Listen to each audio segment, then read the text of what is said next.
안녕하세요, 여러분. 성령의 역사 마스터 클래스 35번째 시간입니다. 오늘은 정말 특별하고 감동적인 이야기를 함께 나눠볼 거예요. 바로 누르시아의 베네딕트와 몬테카시노 수도원 이야기입니다. 이 이야기는 단순히 역사적인 사실을 넘어 한 인간의 뜨거운 신앙심과 고뇌, 그리고 그로 인해 시작된 위대한 성령의 역사를 담고 있습니다. 아마 이 이야기를 듣다 보면 여러분 마음속에도 뜨거운 감동과 함께 나도 저런 은혜를 경험하고 싶다는 갈망이 피어오를 거예요. 5세기 말 480년경 이탈리아 중부의 아름다운 도시 누르시아에서 한 아기가 태어납니다. 그의 이름은 베네딕 도케마란, 축복받은이라는 뜻을 가진 이름처럼 그는 태어날 때부터 남다른 운명을 타고난 듯 보였습니다. 부유한 귀족 가문 출신으로 로마로 유학을 떠날 만큼 총명했던 그였지만 로마에서의 삶은 그에게 깊은 실망만을 안겨주었습니다. 화려한 도시의 뒷면에 가려진 혼란과 타락은 순수했던 베네딕트의 영혼을 갉아먹는 듯 했습니다. 여러분은 어떠신가요? 때때로 세상의 모습에 실망하고 모든 것을 내려놓고 싶은 마음이 들 때가 있지 않으셨나요? 베네딕트 역시 그러했습니다. 그는 깊은 고뇌 끝에 세상의 화려함과 덧없음을 뒤로하고 오직 하느님만을 따르겠다는 단호한 결심을 하게 됩니다. 그의 내면에서는 이미 거대한 영적 변화가 시작되고 있었던 것이죠. 그는 북적이는 도시를 떠나 수비아코 근처의 외딴 동굴로 향했습니다. 그리고 그곳에서 3년이라는 길고도 고독한 시간 동안 오직 기도와 금욕, 성경 공부에 매진하는 은수 생활을 시작합니다. 추위와 배고픔이 일상이 되고 고독은 그림자처럼 그를 따라다녔을 거예요. 육체적인 고통과 정신적인 번민 속에서도 그는 흔들리지 않았습니다. 오직 하느님과의 깊은 교제를 통해 영적인 성장을 이루어냈습니다. 이처럼 고독하고 힘든 시간을 기꺼이 택할 수 있었던 베네딕트의 뜨거운 신앙심에 절로 고개가 숙여집니다. 자신의 안락하고 보장된 삶을 포기하고 미지의 길로 나선 그의 용기는 정말 대단하지 않나요? 여러분은 혹시 하느님과의 단독적인 만남을 위해 세상의 소음과 유혹을 잠시 멈춰본 적 있으신가요? 그 시간 속에서 여러분은 어떤 영적인 깨달음을 얻으셨나요?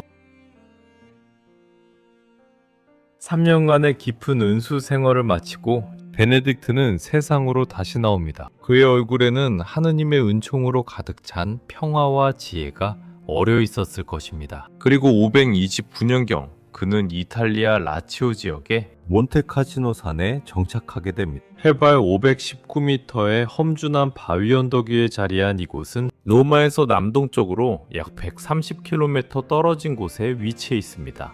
베네딕트는 이곳에 수도원을 세우기로 결심합니다. 황량하고 외진 이곳에 왜 수도원을 세우려 했을까요? 그것은 바로 세속의 욕망과 단절된 오직 하느님만을 바라보는 공동체를 이루기 위함이었습니다. 이것이 바로 서양 수도원의 모델이 된 그 유명한 몬테카시노 수도원의 위대한 시작이었습니다. 여러분, 몬테카시노 수도원은 단순한 건물이 아니었습니다. 이곳은 베네딕트의 신앙과 그의 영적인 통찰이 깃든 살아있는 영성의 공간이었죠. 수많은 영혼들이 이곳에서 위로를 받고 하느님의 품 안에서 진정한 평화를 찾았습니다. 베네딕트 수도의 설립과 함께 베네딕트는 베네딕토 규칙서를 베네딕티를 저술합니다. 이 규칙서는 수도 생활의 이상과 목표를 명확하게 제시하며 중용과 공동생활을 강조했습니다. 가장 중요한 것은 바로 기도하고 일하라 모토였습니다. 이 모토는 단순히 노동의 중요성을 강조하는 것을 넘어 기도와 노동이 서로 분리될 수 없는 영적인 수행의 두 축임을 깨닫게 합니다. 수도사들은 끊임없는 기도를 통해 하느님과 교제하고 동시에 육체적인 노동을 통해 공동체를 섬기고 자급자족했습니다. 이는 게으름을 멀리하고 모든 삶의 영역에서 하느님께 영광을 돌리라는 깊은 메시지를 담고 있습니다. 베네딕토 규칙서는 겸손과 순명, 그리고 공동체 생활의 중요성을 거듭 강조했습니다. 개인의 욕망보다는 공동체의 유익을 우선시하고 하느님의 뜻에 온전히 순종하는 삶을 살도록 이끌었죠. 이 규칙서는 서방 기독교 수도 생활의 초석이 되었을 뿐만 아니라 중세 유럽의 영성과 문화 지능에도 지대한 영향을 미쳤습니다. 상상해보세요. 척박했던 그 시대. 이 규칙서 하나가 얼마나 많은 사람들의 영혼에 빛이 되어 주었을까요? 베네딕트 성인은 단순한 수도원 설립자가 아니었습니다. 그는 시대의 영적인 지도자이자 가난한 이들의 수호자였으며 전쟁으로 파괴된 지역사회를 재건하는 데 기대한 공헌을 했습니다. 그의 지혜와 영적인 통찰은 심지어 교황의 자문 역할까지 수행하게 만들었습니다. 수많은 사람들이 그의 가르침을 따르고 그의 영적인 지도력 아래서 새로운 삶을 찾았습니다. 그의 삶은 오직 하느님을 향한 순전한 사랑과 봉사로 가득했습니다. 그리고 마침내 547년 3월 21일 베네딕트 성인은 자신이 세운 몬테카시노 수도원에서 평화롭게 선종합니다. 그의 육신은 흙으로 돌아갔지만 그의 영적인 유산은 오늘날까지도 우리에게 큰 울림을 주고 있습니다. 이제 몬테카시노 수도원의 역사 속으로 좀 더 깊이 들어가 볼까요? 이 수도원은 서유럽 수도원 제도의 발상지로 여겨지며 수많은 영혼의 안식처가 되어주었습니다. 수도원 내에는 웅장한 대성당을 비롯하여 베네딕트 성인과 그의 여동생 스콜라스티카 성녀의 무덤이 안치되어 있습니다. 또한 귀중한 서적들을 보관하고 있는 박물관과 도서관, 그리고 역사적인 문서들이 보관된 문서 보관소 등이 있습니다. 이곳은 단순한 종교시설을 넘어 중세시대 학문과 문화의 중심지 역할을 톡톡히 해냈습니다. 수도사들은 필사를 통해 고대 문헌들을 보존하고 학문 연구에 힘써 유럽 문명의 명맥을 이어가는데 결정적인 역할을 했습니다. 그들의 헌신적인 노력이 없었다면 오늘날 우리가 알고 있는 서구 문명의 많은 부분이 사라졌을지도 모릅니다. 이처럼 몬테카시노 수도원은 단순한 건물이 아니라 살아있는 역사이자 지식의 보고였습니다. 하지만 몬테카시노 수도원의 역사는 순탄치만은 않았습니다. 역사 속에서 여러 차례의 파괴와 재건을 반복하며 마치 불굴의 신앙을 증명하듯이 끊임없이 다시 일어서는 모습을 보여주었습니다. 거벤 77층경에는 랑고바르드족의 침입으로 첫 번째 파괴의 아픔을 겪었고 키베 83전에는 사라센족의 침입으로 또다시 폐허가 되었습니다. 청 46년에는 노르만족의 침입으로 그리고 1349년에는 강력한 지진으로 인해 파괴되는 시련을 겪었습니다. 그때마다 수도사들은 굴하지 않고 다시 벽돌을 쌓아 올리며 수도원을 재건했습니다. 하지만 가장 참혹한 파괴는 2차 세계대전 중에 일어났습니다. 1944년 2월 18일 연합군의 대규모 폭격으로 인해 몬테카시노 수도원은 무려 1250톤의 폭탄 세례를 받으며 완전히 폐허로 변했습니다. 아마 그 광경은 상상하기도 힘들 정도로 참혹했을 것입니다.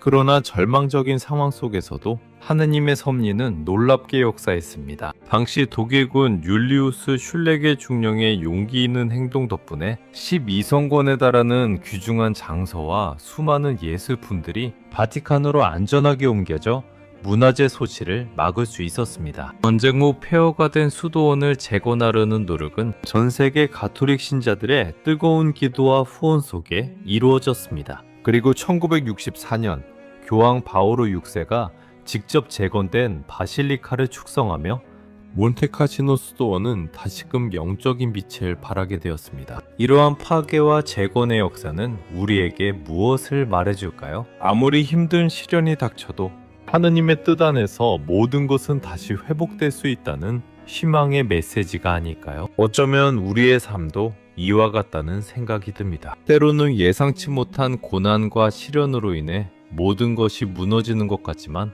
결국 우리는 하느님의 은혜로 다시 일어설 수 있는 힘을 얻게 됩니다.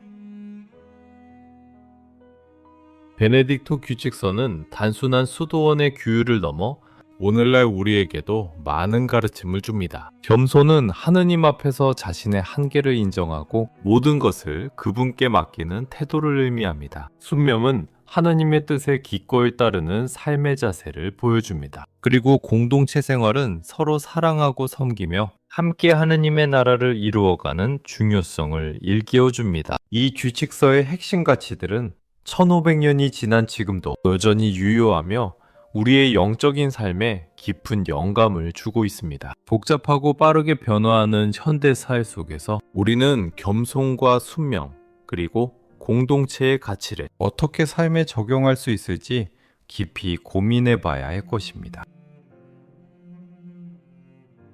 베네딕트 성인은 유럽의 수호 성인으로 공경받고 있습니다. 그의 영향력은 수도원 안에만 머무르지 않았습니다. 베네딕트 수도에는 교육, 학문, 농업, 그리고 구제활동을 통해 중세 유럽의 문화를 보존하고 재건하는 데 결정적인 역할을 했습니다.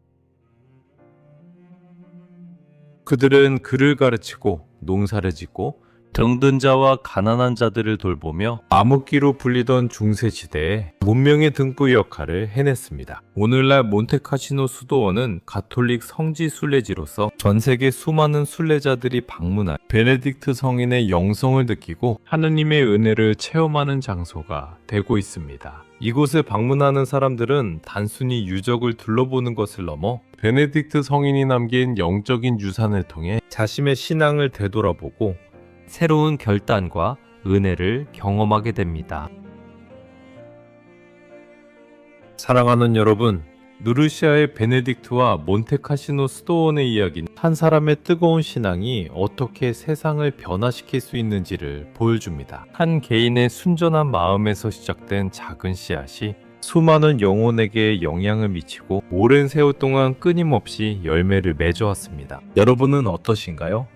여러분 안에는 어떤 뜨거운 영적인 씨앗이 움트고 있나요? 베네딕트 성인처럼 세상의 유혹을 뒤로하고 오직 하느님께만 집중하며 여러분의 삶을 통해 세상에 빛을 비추는 성령의 역사를 경험하고 싶지 않으신가요? 오늘 이 이야기를 통해 여러분의 마음속에도 하느님을 향한 불타는 열정이 다시금 타오르기를 간절히 기도합니다. 우리 모두 베네딕트 성인의 삶을 본받아 겸손과 순명으로 하느님의 뜻에 따르고 기도와 노동으로 우리의 삶을 채워나간다면 우리 역시 세상을 변화시키는 위대한 성령의 도구가 될 수 있을 것입니다. 오늘 영상이 여러분의 신앙생활에 작은 도움이 되었다면 구독과 좋아요 그리고 알림 설정 부탁드립니다. 여러분 한 분 한 분의 관심이 저희 채널에 큰 힘이 됩니다. 다음 시간에도 더욱 은혜로운 이야기로 찾아뵙겠습니다. 감사합니다.